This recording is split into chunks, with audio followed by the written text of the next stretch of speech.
ମୁଁ ଭୟଙ୍କର ଟାଇଫଏଡ଼୍ ରୋଗରୁ ପୀଡ଼ିତ ଥିଲି।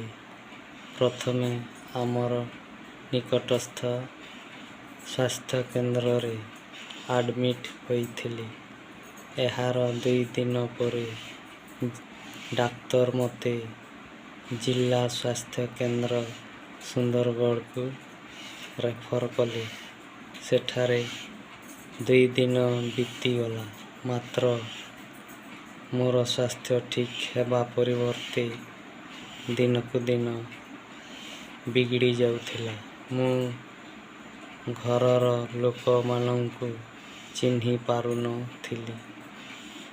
ପୁଣି ସେଠାରୁ ମୋତେ ଘରର ଲୋକେ ଝାରସୁଗୁଡ଼ା ପ୍ରାଇଭେଟ୍ ହସ୍ପିଟାଲରେ ଭର୍ତ୍ତି କଲେ।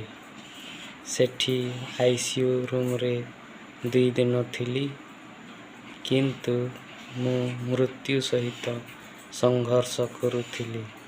ଘର ଲୋକେ ମୋତେ ଆଶା ଛାଡ଼ି ଦେଇଥିଲେ।